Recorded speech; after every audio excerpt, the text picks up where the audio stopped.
ethics is more than an academic, philosophical study. If you pay attention, you will find it exists in every aspect of life and help you to examine issues. In arts and lifestyle world, we are curious about styles, but perhaps only from our angles, in the way we approach. What do other people think about ethics in arts and lifestyle, and how do they apply ethics to different subjects?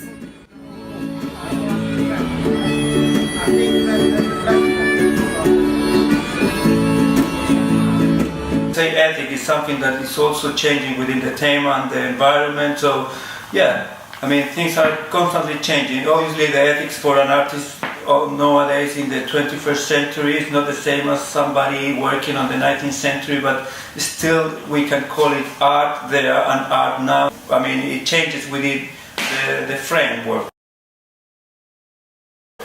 I wouldn't say that I have to be an expert. I don't know, I need an expertise in ethics or in the philosophical term in order to do my work. I mean, as no bus driver need to be ethical when they are driving a bus. I mean, it's something that is surrounding you, is framing you all the time. If I am working on a particular project which involves some sort of ethical or is more sensible in a sort of ethical way or view, then I would approach it and I will try to be sensible about that. But that is, I don't know, that is something that it has to do with the subject more than the practice, I would say. You have to deal with the thing in terms of, I mean, if you're meaning something, you're putting a meaning, a piece with a meaning and with a discourse, it's implying things, you have to think about the audience that you are approaching, and somehow you can expect reactions about that. So, but again, I think that is more like it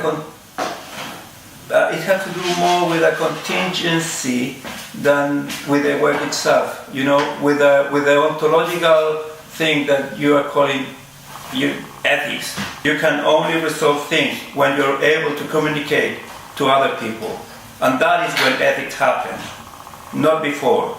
So basically, I'm working in the kind of first level, if you want, like that. I mean, it happens, obviously it happens all together, and it's not one thing, but I would say that my work and my practice and my personal practice is more related to that thing that had to do with the language and how you approach language and how you create language and how you communicate to the people more than in that terms, and in order to create some sort of, if you want, agreement, if you want to make politics possible and ethics possible. And you have no idea what vanilla is. Hello, nice to meet you.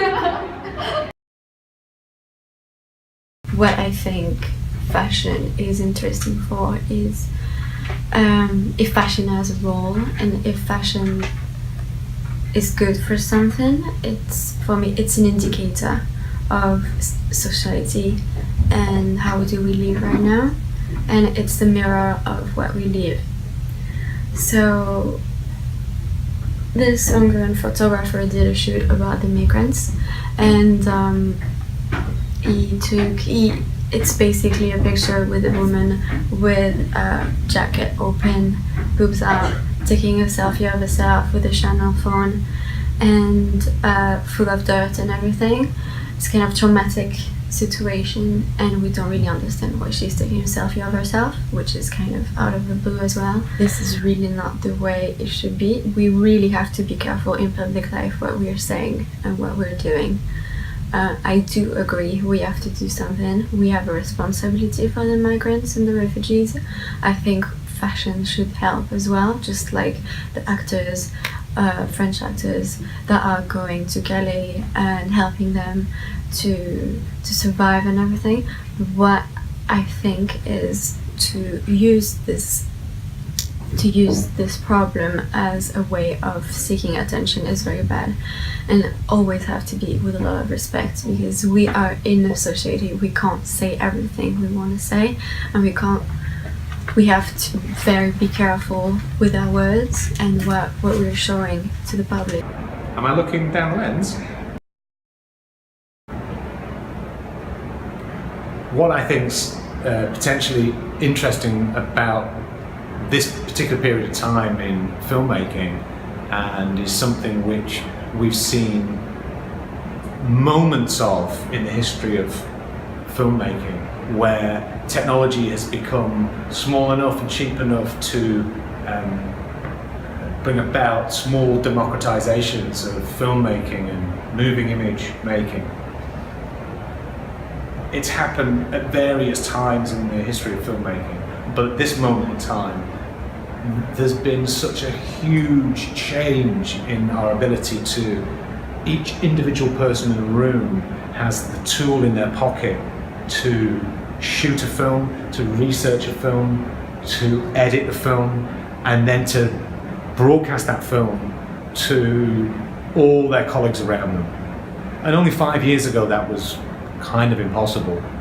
And I don't really think we're seeing the fruits of that just yet. We see it a little bit on YouTube, and we see a little bit in terms of looking at how Netflix now has so many more documentaries, and the quality of those documentaries is not necessarily great in terms of the image, but in terms of the content, it's interesting, it's varied, and it gets into people's homes. YouTube as a specific platform is just like a host of other platforms. It's a space where you can click on something and find something to watch. Does the ability to have any platform where you can broadcast your work to is massively important. I mean, it's huge, because up until that point you had to go to a film festival or get on television, and the gateways to those spaces were problematic. They were manned by certain people and certain institutions. And yes, YouTube's owned by Google, and yes, there's still political economies that underpin these huge industries. But for the most part, you can take your phone out of your pocket, shoot some film, and within seconds have it up for a global audience. And that's unheard of.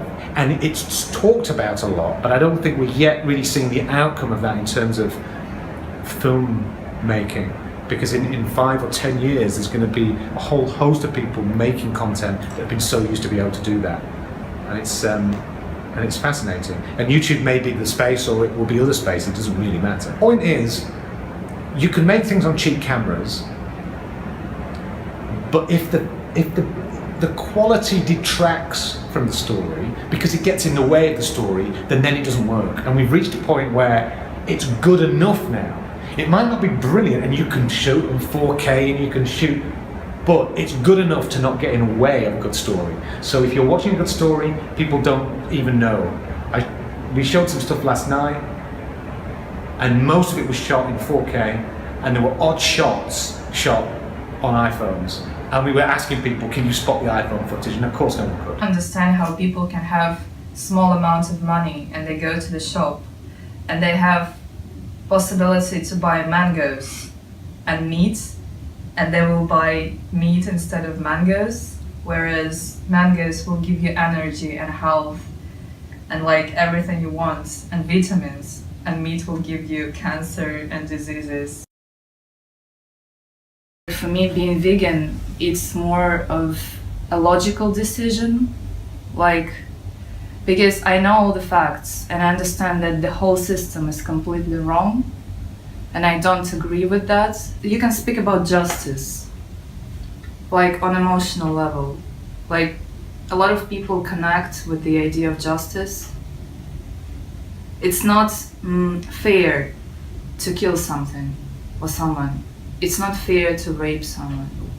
And I've decided that I will better speak more about health benefits and environmental problems, because people will understand it kind of more than animal rights. Because animal rights is a very tricky issue to speak about, especially in the countries where human rights is not really developed topic.